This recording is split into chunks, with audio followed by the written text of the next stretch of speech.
Good evening. We will call the Plan Commission of April 23rd, 2024 to order. Roll call. Hannah here. Gorilla here. Kupczynski here. Lorick here. Guzikowski here. Seipert here. Chandler here. Move on to the approval of the minutes from the April 9th, 2024 meeting. It's included in your packet.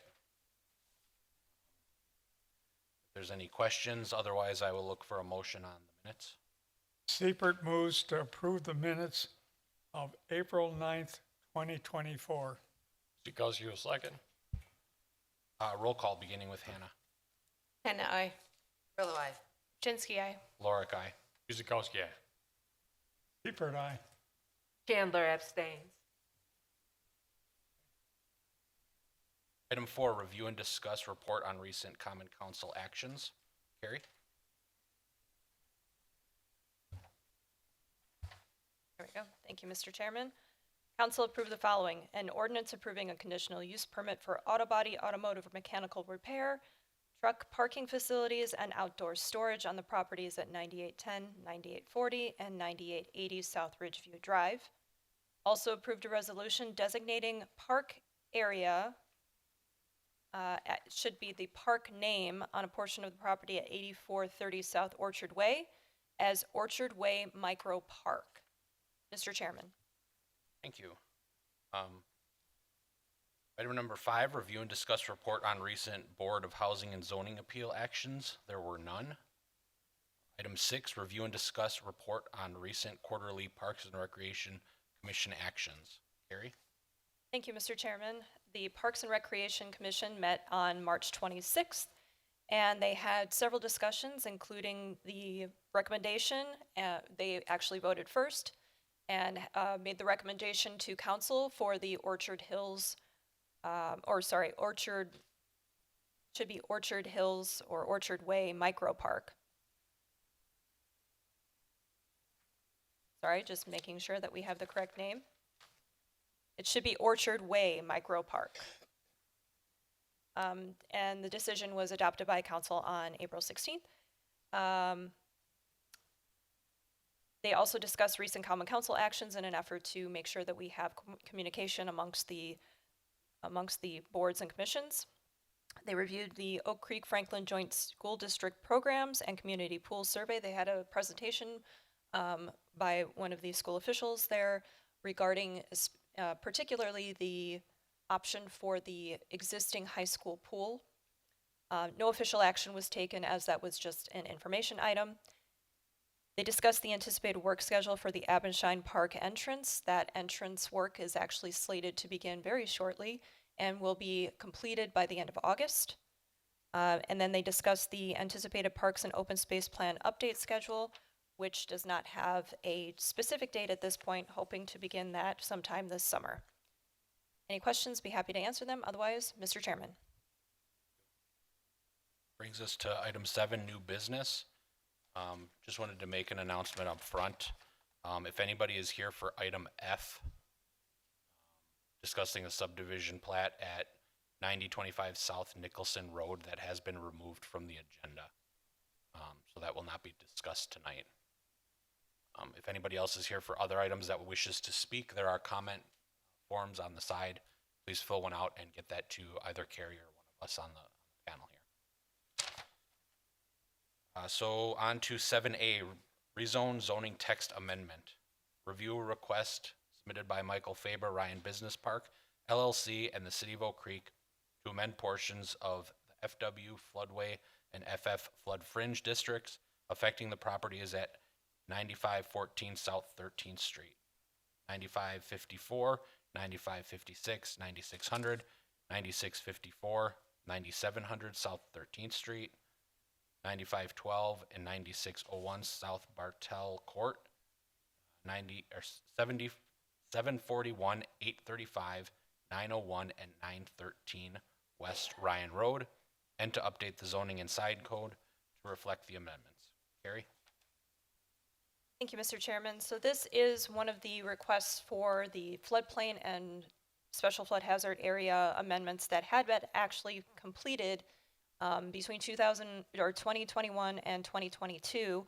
This is similar to one of the requests that had been on the previous agenda for the Plan Commission to consider at another property. So this is basically completing that process, adopting the changes that were approved by FEMA into our zoning map, and also incorporating that into our zoning code per the DNR requirements, per FEMA requirements, and per our own code. There are no other changes that are being required or requested at this time. On the screen right now is showing you the before and after. So prior to these amendments, the red line shows the extents of the special flood hazard area. That includes the floodway. And then post-work, the blue line shows the floodway as amended. Again, these changes have been approved by FEMA and a LOMAR has been issued. If there are any questions, happy to try and answer them. Otherwise, there is a suggested motion for the Plan Commission to consider on the screen. Mr. Chairman. Thank you. Before we move to the commission, does the applicant have anything to say or wait for questions? Okay, he's indicated he will wait for questions. So we'll turn it over to the commission, starting at my left with Christine. I have no questions. I have no questions. No questions. No questions. No questions at this time. No questions, thank you. I also have no questions or concerns. It sounds like this has been approved by FEMA. So barring any additional questions or comments, I will look for a motion. Seifert moves that the Plan Commission recommends to the Common Council that portions of the properties at 9514 South 13th Street, 9554, 9556, 9600, 9654, 9700 South 13th Street, 9512, and 9601 South Barrett Court, 741, 835, 901, and 913 West Ryan Road are rezoned to reflect the floodway and flood fringe boundaries approved by FEMA, and that Chapter 17 zoning and sign ordinance of the municipal code be amended to incorporate the changes to the floodway and flood plan following a public hearing. Guzekowski will second. Roll call beginning with Dawn. Grillo, aye. Jinsky, aye. Lorick, aye. Guzekowski, aye. Seifert, aye. Chandler, aye. Hannah, aye. Okay, thank you. That brings us to item 7B, a planned unit development amendment. Review a request submitted by Michael Faber, Creek 2 Land LLC for amendments to the existing planned unit development affecting the property at 9955 South 13th Street. Carrie? Thank you, Mr. Chairman. This is the Creekside Crossing, not Marketplace, but this is the Creekside Crossing Corporate Park. This is right across the street from the Ryan Business Park, which we just discussed as part of the rezone. So this particular PUD amendment only affects one property in the PUD, but we have to amend it for basically the entirety. So the current zoning is M1 PUD. There is a conditional use permit on one of the properties, but it does not affect this particular location. The site and building plans for the property at the southern end of the park were conditionally approved by the Plan Commission in December of 2022. And that's what the amendment right before the Plan Commission tonight is regarding. So in the original PUD, there was a limitation on, or at least language incorporated that seemed to limit some of the ability for parking to be on the southern end. So as part of the conditions that the Plan Commission issued as the site and building plan review, there was a requirement to amend the PUD to take out that conflicting language so that there wouldn't ever be any confusion in the future should that PUD amendment arise or if there were any other requirements as part of the park. So the amendment, of course, is limited just to that southern end of the portion of the parcel, and there are no other substantive changes to the PUD. On the screen right now is that conditionally approved site plan from December of 2022. You'll note that there is parking on the southern side. And the berm is still going to be in place there, just if anybody had any recollection of that review, but this does allow for parking to be on the southern end. And the PUD amendment will incorporate that allowance. So if we turn to the conditions and restrictions prior to looking at the motion, you'll note that included in your packets there was a set of amended conditions and restrictions that have been superseded by a new version on at your workstations. And the original ordinance, the original conditions and restrictions for the PUD. So you'll note that they'll look a little bit different. Part of the reason is we had to incorporate the old conditions into our new format. Unfortunately, there was not an editable version of the old ordinance, so took a little bit of typing on my part. So a couple of the minor changes, we incorporated the legal descriptions for all the properties in the park. That's just per our usual and customary format now. Under section 2A, we want to recognize that there have been many approvals that have been issued by the Plan Commission for these individual lots within the PUD. So while we do have incorporated new code sections and new zoning code requirements, we don't want to say that those approvals that had already been previously granted by the Plan Commission are somehow superseded or required to comply with code, unless, of course, there is a change that gets brought before the Plan Commission. So this is recognizing all the existing approvals that have been issued by the Plan Commission for all the properties thus far. Under 2B, it's just recognizing also that these conditions and restrictions as part of the amendment will supersede Ordinance 2541 unless otherwise noted. The unless otherwise noted is further in the document itself. Under D, we are explaining that there is a general development plan that's included in Exhibit A to these conditions and restrictions, and the plan that was conditionally approved by the Plan Commission on December 13th, which is subject to this amendment, is in Exhibit B.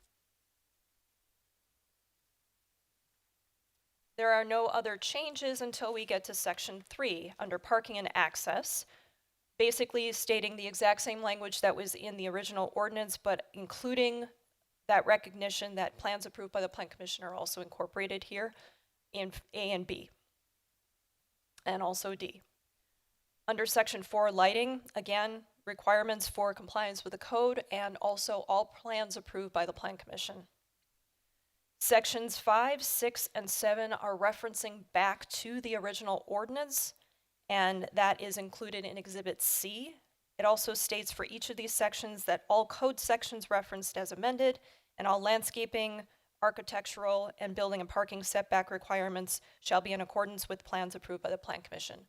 So unless otherwise indicated by a new plan or a new amendment to the PUD, all of the existing approvals by the Plan Commission still stand.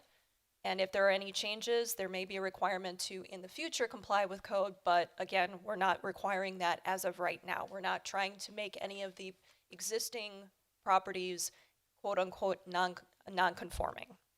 So that's what this is recognizing. Under Section 9, again, signs, recognizing that they would have to conform with code except for all of those signs that had already been previously granted approvals by the Plan Commission.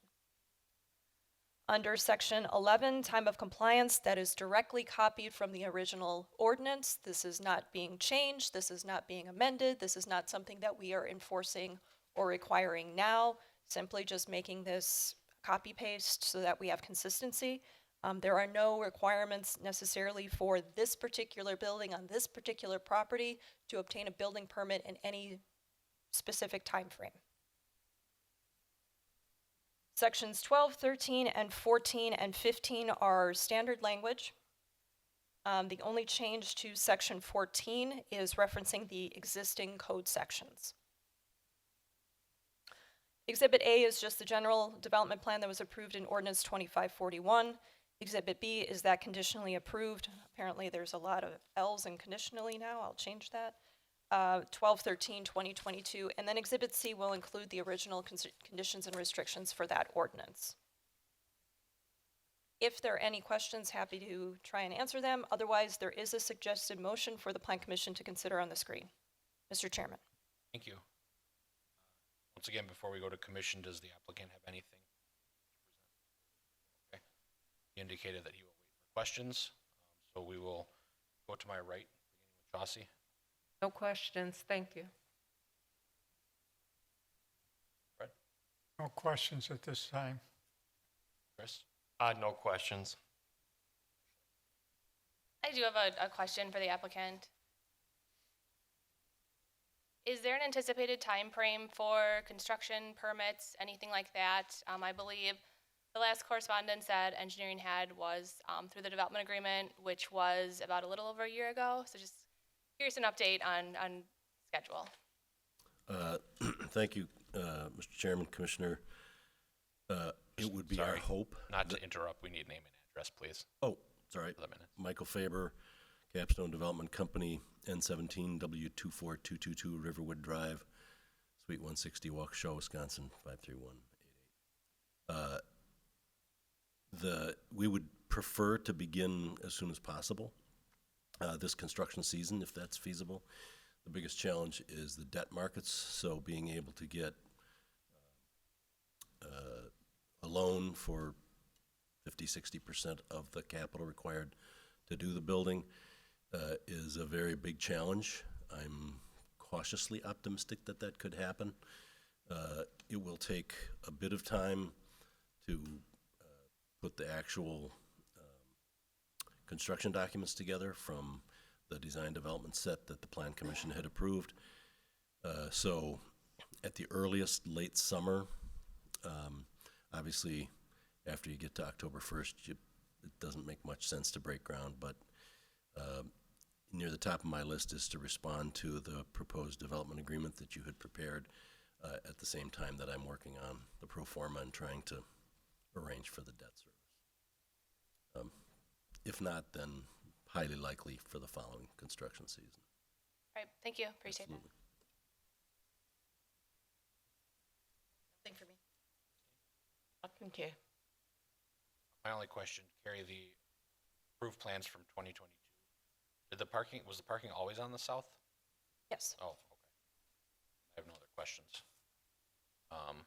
So as long as there's no other questions, I will look for a motion on 7B, please. Guzekowski makes a motion that Plan Commission recommends to the Common Council let the existing plan unit development for properties at 9801, 9905, and 9955 South 13th Street, and 9809 and 9875 South Stern Street is amended after a public hearing. Seifert seconds. Roll call beginning with Ashley. Chinsky, aye. Lorick, aye. Guzekowski, aye. Seifert, aye. Chandler, aye. And I. Grillo, aye. Brings us to item 7C, a certified survey map. Review a certified survey map submitted by Jansen Bruckner, combining and redividing the properties at 641 and 819 East Drexel Avenue. Carrie? Thank you, Mr. Chairman. This is part of a previously approved plan unit development, and this had been subject to 2 certified survey maps prior to our review tonight. The properties are actually going to be discussed for the remainder of the meeting. So while the current zoning reflects RS3, floodway, and flood fringe, there will be a request for not reconsideration, but basically a confirmation of the RD1 zoning district that had been previously approved.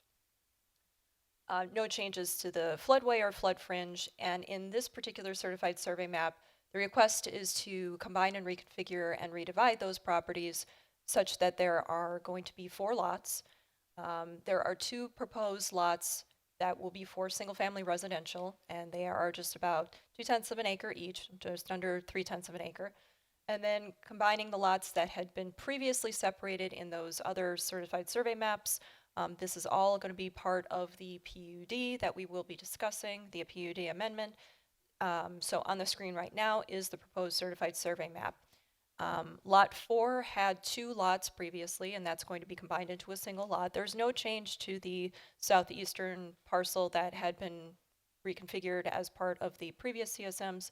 Lot 3, combining a couple of properties, reconfiguring it a bit, and then lots 1 and 2, right along the extension to Quincy Avenue. Those are going to be remaining for single-family residential development and are not part of the PUD. If there are any questions, happy to answer them. Otherwise, there is a suggested motion for Plan Commission consideration on the screen. Mr. Chairman. Thank you. Before the commission starts, does the applicant have any comments to make? Okay. He indicated no comments at this time. So any questions from the commission, starting on my left? Christine? No question, thank you. Nothing for me. No questions. More questions? I have a question about the floodplain. And the creek goes actually on the property. On the west end and the south, there's some flood fringe area or floodway. Is that part of the development? Does that get into that development? You see it on the south end. Yes, so I'm Robert Proctor. I'm the attorney for Jensen Bruckner. Nicole Bruckner's here. The floodplain doesn't get into will not get into any of the construction areas. There will be, as to the floodplain, the requirements, all the requirements are going to be all of the construction will comply with any of the requirements as to construction near a floodplain, and so forth. So it's not going to present an issue to any of the construction. So then no development in that floodway, correct? I don't believe so, but I'm not sure. Correct. Okay. Yeah, but I don't believe you can. Development within the floodway is prohibited. So any changes to the flood fringe may be considered as part of a compensatory storage and some other requirements.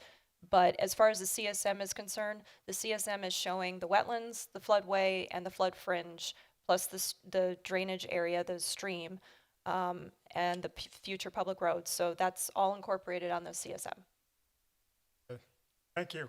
And the conditions on that motion are acceptable. No questions, thank you. Yeah, this is pretty straightforward, just a certified survey map, so I have no additional questions. Looking for a motion then on item 7C,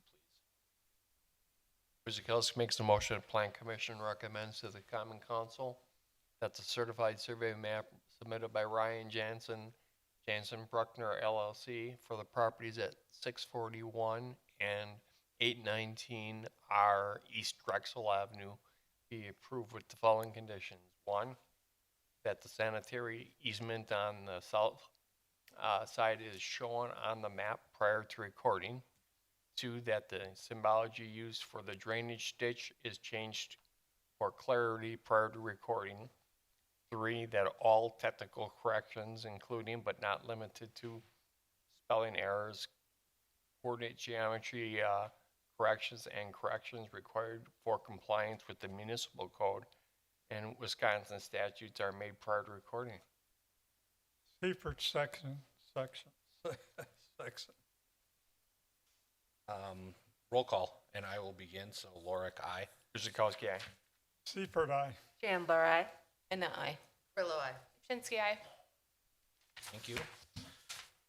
Brings us to item 7D, which is rezone planned unit development review request submitted by Ryan Jansen Bruckner LLC to rezone to and establish a planned unit development on the portions of the property at 641 and 819R East Drexel Avenue.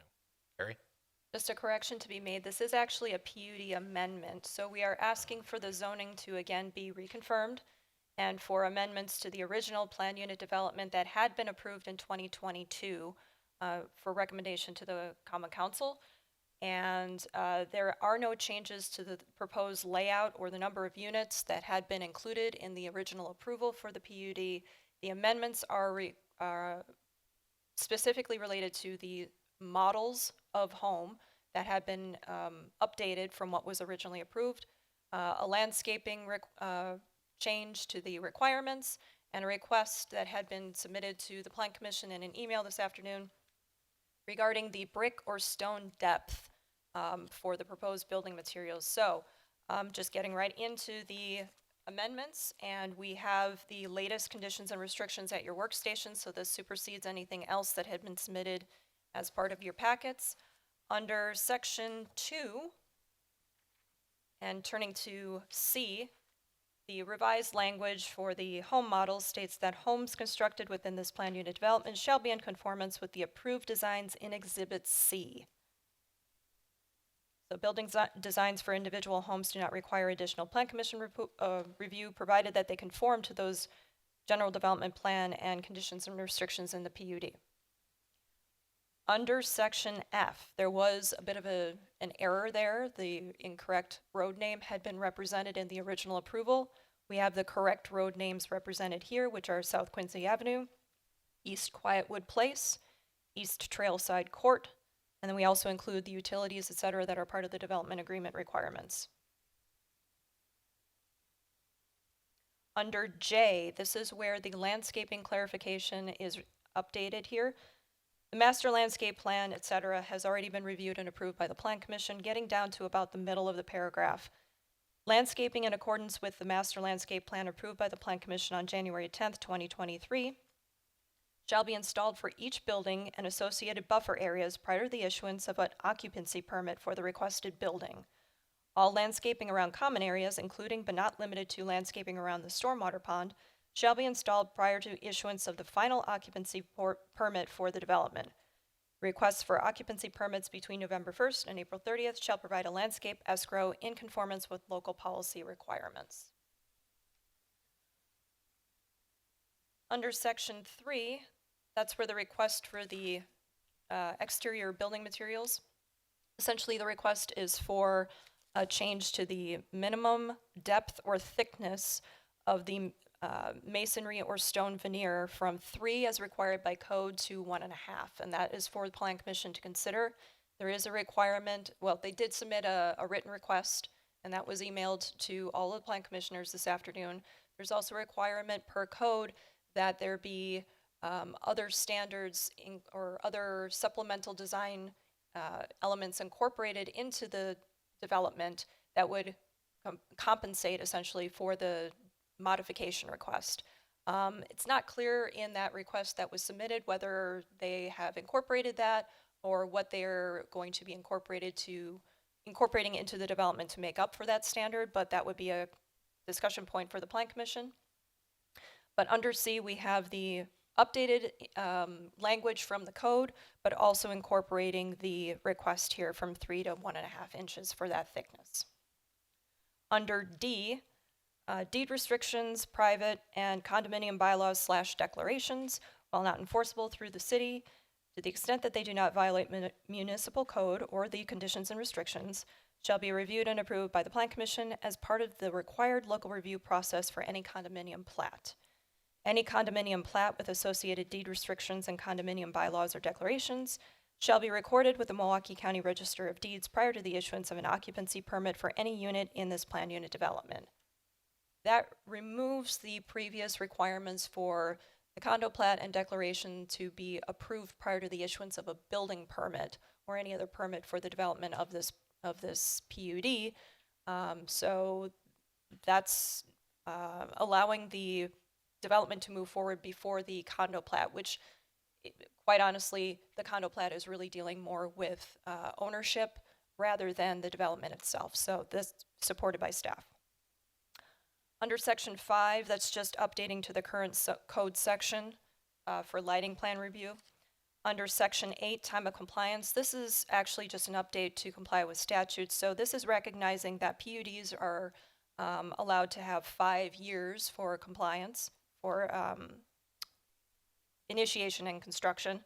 So there's 5 years from the date of adoption of the ordinance authorizing the PUD, which is April 19th, 2022, and the PUD approval shall expire 5 years from the date of the adoption of the ordinance or April 19th, 2027 if a building permit has not been issued for the use. So that allows for 5 years from the original approval for issuing a building permit for the development.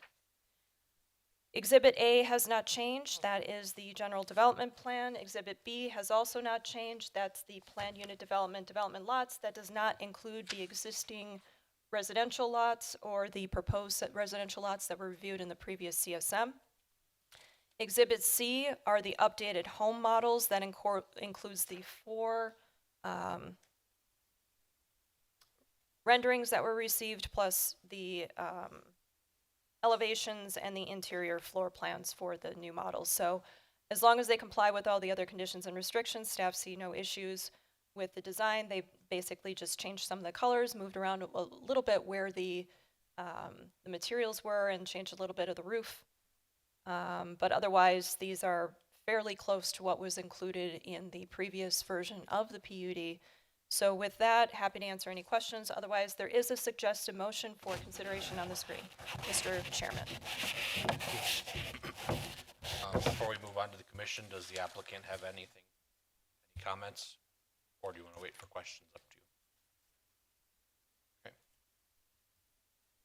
you. And this is Robert Proctor. I don't think I gave my address before, so it's 2 East Mifflin, Suite 200, Madison, Wisconsin. Again, representing the applicant.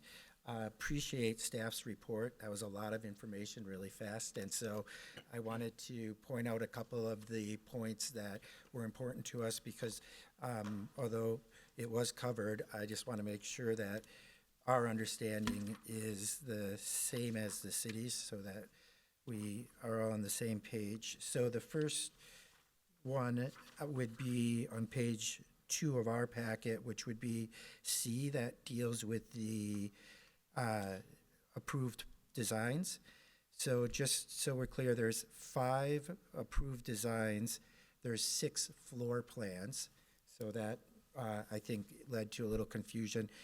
And we just want to confirm that those 5 plans are accepted, that so long as we're building with those 5 plans, we can come in and get a building permit without coming back here with the plans that are attached, as long as we don't change those plans at all.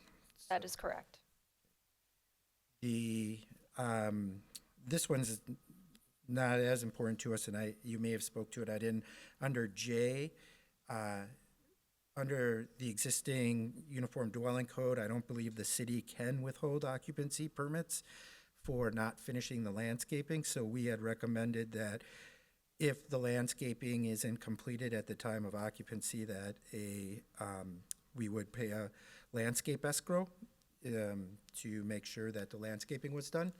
But that's just a suggestion so that the city does have some recourse on that. And then as to the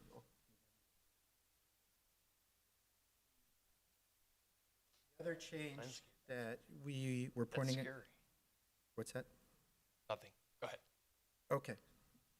Oh, yeah. No, I'm happy to stop and take them one at a time if you No, want. you're good. Oh, okay. The stone veneer system, we brought the material in to show it. It's just that the stone that we're using and the stone products that are out now, they're thinner than 3 inches. And it's a very durable, very good. We can pass it around if you'd like us to put it up. Anybody want to feel it? It's similar to what you got behind you. And so what we're looking for is just a modification down to the 1 to 1.5 inches that this veneer. This veneer is a fantastic product, but most importantly, as you try to build single-family owner-occupied near 400,000 rather than 500,000, this is one of the materials that you really need to use. If you're going to stick with the materials, 3-inch brick and so forth, you're going to start talking about adding tens of thousands of dollars to it and not having anything functionally better or really something that you can visibly better from the street. So it fits, to us, it's kind of the others, it's very similar. And so that's what we're looking for. I did catch the comment about adding something supplemental. Don't really know what that would be, in the sense that, we're saying is instead of using and it was unclear kind of, I didn't quite understand if when I was reading the types in in the conditions, the types of stone, whether this would qualify under one of the other explanations of the stone. It's a stone veneer, and so not sure what we could offer, so as a supplement. It's, to me, the same looking product. And I think that's it. The only other issue is, in working with staff, we've already started to grade out there, and our understanding is after approvals tonight that we'd be able to continue to do the site work pending city council approval. Just want that out there. Obviously, it's at our own risk, but just wanted to make sure that that was out there and understood. So, assuming approval. Thank you. That will turn over to the commission, starting with Chauncey. I do have a question for Carrie. So I know we had some updates to our requirements with stone. What was that changed to? Is it the 1.5 inches? Are you talking about what was changed in the code requirements or what was included as part of the request for modification? In the code requirement. The code requirement states exterior building materials used on the ground floor shall be limited to wood, masonry, stucco, fiber cement, or stone veneer systems. Masonry and stone veneer systems utilized on the ground floor shall have a minimum thickness of 3 inches. The request I've heard is from 1 to 1.5. Under section 2, it says exterior building materials, this is per code, exterior building materials utilized on upper floors may include all materials permitted on the ground floor as well as vinyl siding, EIFS, stone veneer systems, or precast panels with inlaid or stamped brick texture. Vinyl siding shall be, at minimum, a standard residential grade thickness of 0.44 millimeters. All other materials utilized on upper floors shall have a minimum thickness of 1 inch and shall be structurally integrated into the facade of the building. Should the Plan Commission approve of the change to 1 to 1.5 inches for the ground, I would also recommend that the structurally integrated into the facade of the building language be incorporated into the requirement. Okay, so the 1 inch is for the second floor, anything higher Correct. than, okay. So I do have a question for the applicant to make sure I understood the renderings. So all the renderings are just one level, just one story? Okay. And so where would the stone veneer actually start? Is it from the bottom up or just at the, Nicole Bruckner, West 339, South 9767, Red Bray Drive, McGuanago, Wisconsin 53149. Can we pull up? So all of the stone, when it's bordering the garages, will start from the ground up, and then obviously walls will go from the ground to whatever height is determined on the design. okay. Thank you. Mm-hmm. Fred? Yeah, I have a question for Carrie. One of our ordinances, we talked about the garage sticking out in front. Mhm. There was a limitation of how far they could come out. That's correct. That's also included in the conditions and restrictions. That hasn't changed. Mentioned No. it doesn't affect this. No. Thank The you. only thing that we could probably incorporate here is if you would ever want to have a side entry garage, there was an update to the code that would allow for that, but if we're going with just these models as being approved, there are no side entry garages, so we could include it in here to be compliant with code, just to update that section. It's up to the Plan Commission and the applicant whether or not you want to include that. But if these are the home models that are going to be approved, there's really no benefit to incorporating side entry garages. I have a question for the applicant. Do these units have a basement at all? Yes, they all have basements. They all have a basement. Yep.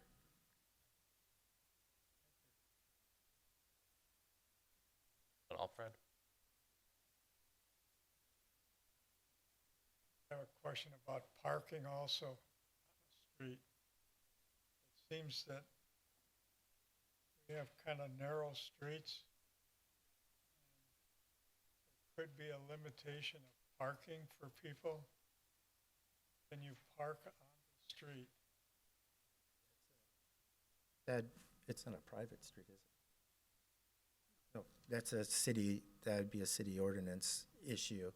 So the parking under the condominiums provided in the driveway and in the garage, and then it would be up to the city whether it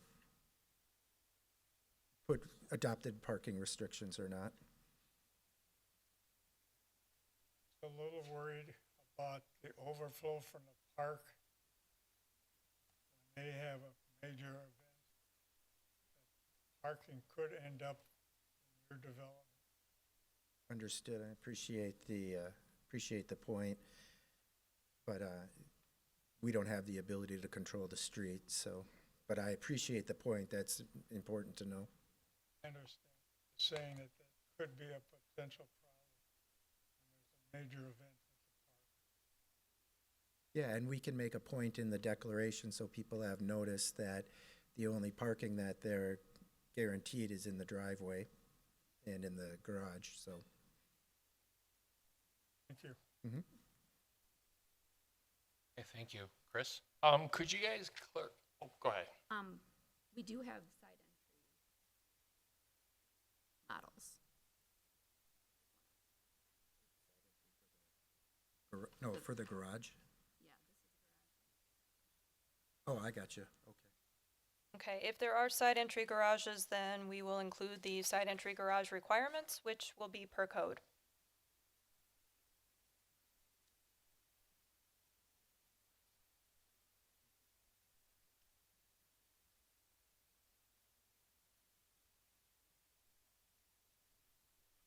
Ready? Escrow. Did you mention that you would want for the landscaping escrow that? Well, yes, it's just an issue in a lot of municipalities where they want to withhold the occupancy permit at the time of, if the landscaping's not complete. The Uniform Dwelling Code only allows an occupancy permit to be withheld for life safety reasons under the code. So it's not really a condition that, it really would come down to the owners anyway, but it's not really a condition that is enforceable. But, so what we would offer up is to do an escrow on the landscaping. So if you wanted to flip that out, if you wanted to leave it in, that's fine because, I mean, Yeah, I guess I misunderstood you. I thought you were saying that you weren't gonna put it in right away and you wanted to escrow it. So, yeah, no, we would put it in, the intent is to have it all done by occupancy. Got it, And just okay. pointing it out, and it's offering it up, but it's okay if, to leave it in there, it's just pointing out it's an issue. Yeah, okay. I understand. Thank you. Ashley? I don't have any questions. Thank you. My questions were answered. I have no question, thank you. Okay. So I guess my first question on the stone veneer. We approved other developments to use thinner than 3 inches. We have. I don't know that we've approved anything to use an inch. I believe that we've required at least 1.5 inches to 2, but off the top of my head, I couldn't recall whether or not we've allowed anything less than that. In terms of these supplemental design standards, that doesn't have to be incorporated necessarily into the buildings themselves. That could be additional landscaping or, some kind of community feature that could be incorporated for the modification request as well. Yeah, I guess I didn't hear either way from anybody on the commission as far as if they're in support of it or not. I would hesitate to support going down to 1 inch. There's a lot of work and thought put into that new code updates. And it was put at 3 inch for a reason. So I'd be hesitant to just say, yeah, go ahead with the 1 inch this time. And as Carrie stated, if there was some other supplemental design elements that were put in to make up for it, maybe that's another consideration. But at this time, I wouldn't be in support of that. So I have one more suggestion. In the model that is on the screen right now, it's showing just the facade up to about probably 3 feet, would you say? About 3 feet. In this model on the screen right now, we have almost an entire wall. And then in this model, we also have an entire wall. I don't know what the logistics would be to it, but if we require the 3 feet for the base and allow for a thinner material for above 3 feet, is there a way to make that look okay?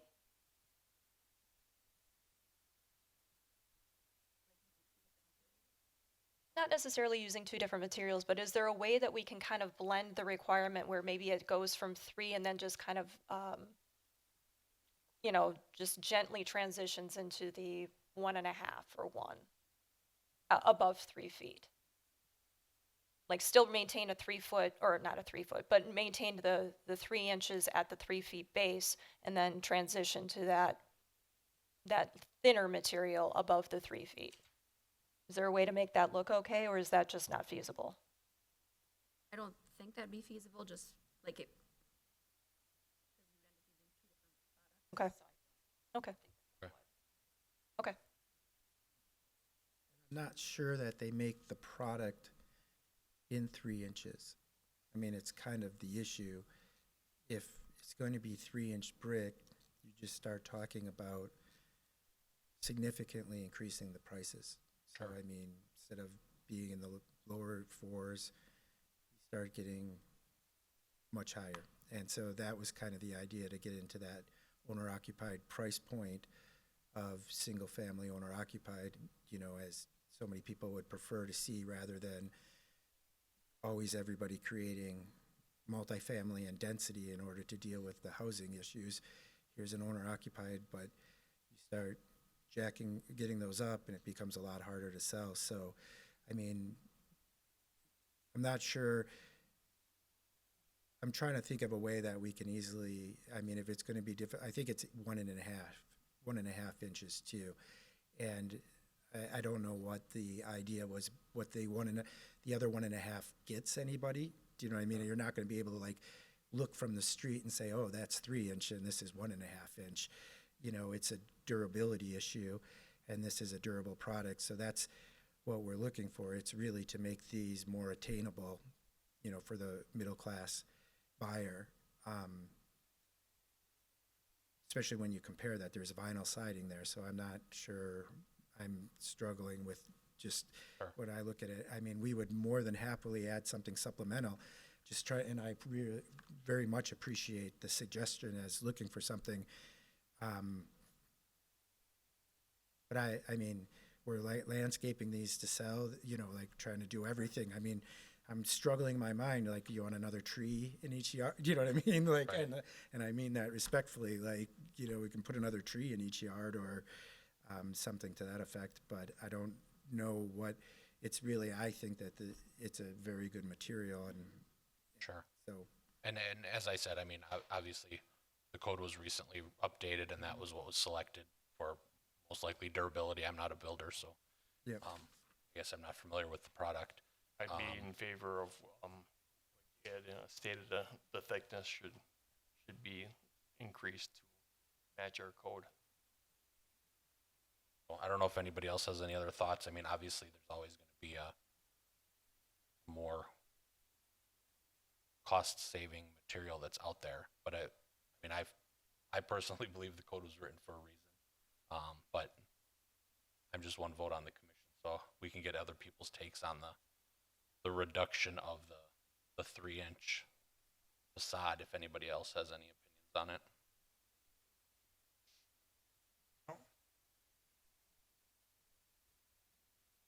Or is everybody okay with reducing it to inch and a half? No problem. Staff would support 1.5 inches, not 1 inch. Okay. I guess if we would approve a reduction to 1.5 inches, would the staff look at the product then and determine if that's what it is? Well, we have the Okay. sample right here. Okay. So that would be what we would require. Okay.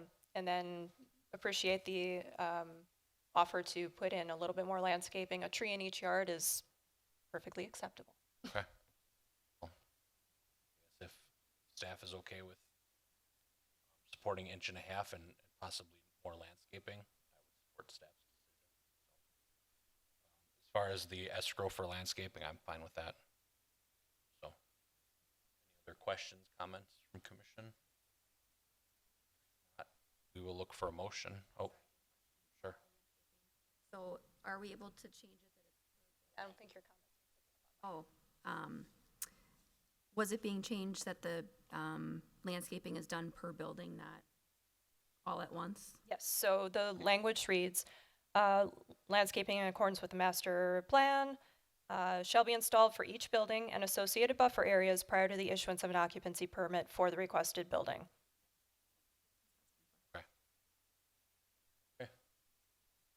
Look for a motion for 7D. Mr. Chairman, Oh, before sorry. you ask for a motion, Sure. we do have members of the audience. Oh, I'm not sure okay. if anybody has any comments or questions. Have any? Seeing none, we'll look for a motion then on 7D. Guzekowski makes the motion that the Plan Commission recommends to the Common Council that portions of the properties at 641 and 819R East Drexel Avenue be rezoned to RD1, two-family residential, floodway or FF and flood fringe districts with amendments to conditions and restrictions as a part of the planned unit development after a public hearing. Seifert seconds. Roll call beginning with Alderman Guzekowski. Guzekowski, aye. Seifert, aye. Chandler, aye. And I. Grillo, aye. Ibchinsky, aye. Lorick, aye.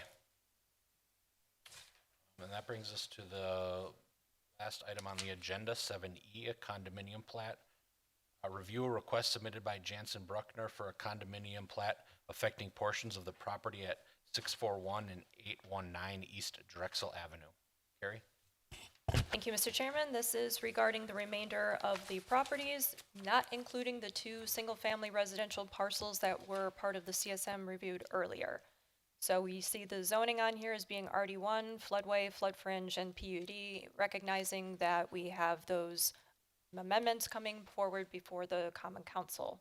So the condominium plat for Stonebrook on the Park is before the Plan Commission.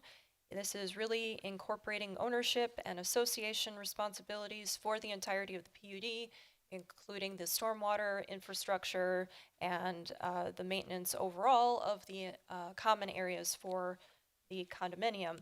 There are also expansion lands that have been identified. Those are also included in the PUD, and we'll talk about those in a moment. On the screen right now is the first page of the proposed condo plat. So the area in red is one portion of the condo. So they would all be under one common ownership, but also there may be individual condominium agreements within that. Under the green section, that is a separate condominium area, and then the blue is another condominium area. The two that are highlighted in pink and yellow, or I guess it looks like purple and yellow on the screen, those are considered expansion lands.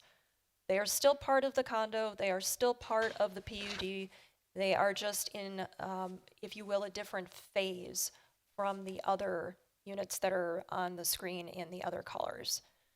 Still a requirement for compliance with all the PUD requirements, still a requirement for maintenance and ownership responsibilities for all the common areas, etc. We did have one recommendation that in the declaration, it be explicitly clear that all of the owners within the condominium, regardless of excuse me, what area they are in, are responsible for the maintenance and upkeep, as well as the ownership of the stormwater management infrastructure. All the other elements of the condo were pretty much covered, but it was a little bit unclear as to stormwater. So just want to make sure that everybody is aware whenever they purchase that they are required to maintain and own that stormwater infrastructure. There's 2 ponds within the development. There's not much else to really state for the condominium plat at this time. Other than the stormwater, there were no other things that stood up, at staff regarding the declaration. The declaration is private anyway, so there's no city enforcement of that. So there is a suggested motion for Plan Commission consideration on the screen. Mr. Chairman. Thank you. And then the last item, does the applicant have anything to say or wait for questions? Okay, he's indicated to wait for questions. We will start on my left then with Christine. I have no question. Dawn? I don't have any either. No questions. Thank you. Fred? No comment at this time. Chauncey? I do have a question for the applicant.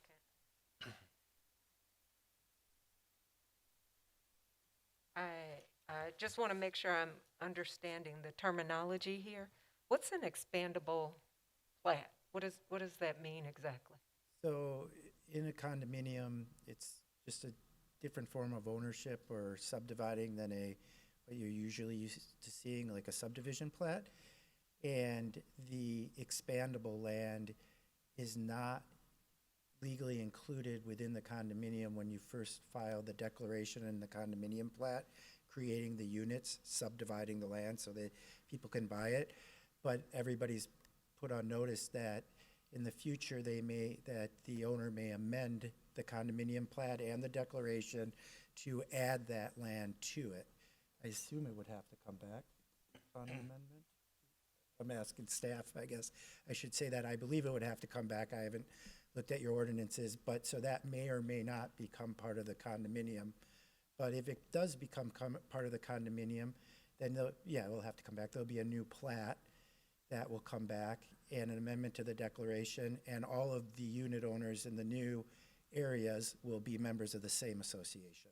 So that brings up the question of the stormwater infrastructure that is required as part of the development that is on expansion land 2. How does that get covered until it becomes incorporated into the condominium? Well, should ask you your preference. I guess the easiest way to do it would be, I assume is that a meets and bound or outlot, do you know right now? But it would be to basically grant the condominium association an easement for the construction, maintenance, and replacement of the stormwater facilities, obviously in a perpetuity, and include the obligation and requirement that they maintain it all. That could all be part of the declaration and referred to on the plat. I'm not recalling whether or not the declaration included the current owner and the developer as being part of the condominium and therefore responsible for the lands until they're sold. I don't know, I'd have to read it again, but we can easily Okay. make that if that's a condition. I mean, the declarant would be responsible until, obviously, they turn over control of the association, and at what point the association would be. But we can make that crystal clear. Yeah, I think that's probably going to be a requirement. And then as far as the stormwater management is concerned, The maintenance agreement has already been recorded. That maintenance agreement includes the properties that were included in that original CSM. So for that maintenance agreement, currently it's the responsibility of that property owner. So then if that property owner then would turn it over to that homeowners association, then they would be, or condo association, they would be responsible for that maintenance. Thank you, appreciate that. And we're happy to add a condition that staff confirm that it's all correctly done. Thank you. Back to Chris, any questions on this? Didn't have any questions, thank you. Okay. And my only question I think was answered, but the roads through here are public roads, correct? Yes, Yes. the Yes, roads they are all are. public, built to our typical roadway standard that is included at any of the other subdivisions that have recently been built with a 29 feet back of curb to back of curb. Okay. and I just want to clarify here, we actually have that the Plan Commission approves the condominium plat. Condominium plats actually have to be approved by the Common Council, so this is a recommendation for council approval. I will change that. And then I know the conversation started with stormwater, but I think it answered my question as far as the expansion lots. I'm assuming all all the yards and landscaping is maintained by the association. Yes. So was that what you were discussing, that those lands, until they're developed, weeds and grass will be cut as well by the same? No, those would be the responsibility of the owner, Okay, Jensen Bruckner. just to make sure those Yeah. don't get overgrown. Thank Yes. you. Okay. And there's no comments from residents? None? Seeing none? If there's no more comments from anybody on the commission, I will look for a motion on 7E. Guzekowski makes a motion, the plan commission recommends that the common council approves the condominium plat for the Stone Brook on the park condominium for the properties at 641 and 819R East Drexel Avenue with the following conditions. One, that all relevant code requirements and conditions of the planned unit development remain in effect. Two, that all required easements are included on the plat and within the condominium declaration prior to recording. Three, that all revisions to the plat and the declaration are submitted to the Department of Community Development prior to submission of permit applications. And four, that all reviewing agency comments, if any, are incorporated as required. Chandler, second. Roll call, beginning with Fred. Seifert approves. Chandler, aye. Hannah, I. Grillo, I. Pchinsky, aye. Lorick, aye. Guzekowski, aye. Okay, thank you. And that brings us to the last item, once again, 7F. As we discussed at the start of the meeting, that item has been removed from the agenda. The application pulled back for now. So that will bring us to announcements and adjournment. I So- want to say thank you very much to Dawn Carrillo for her 13 years of dedicated service on the Plan Commission. You will be missed. Thank you so much. Are you retiring, Dawn? I am. Awesome. I am retiring from the. Okay. Well, Last meeting. great. Good for you. Yeah. Thank you for So, everything. 13 years. I know, you were talking about every other Tuesday for 13 years. It's Yeah. been a long time. Thank you. Yes, it Yeah, has. Yeah. So I can adjourn Yes? You can for adjourn the very last the time? very last time. Although we'll see you at the next meeting. Oh, we will? Your application. Oh, But you'll be down here. I'll be down there. Carrillo moves to adjourn for the very last time at 7:04. Seifert seconds. Roll call, you went Chauncey. Chandler, aye. And Hannah, I. Carrillo, I. Pchinsky, aye. Lorick, aye. Guzekowski, aye. Seifert, aye. Okay, thank you.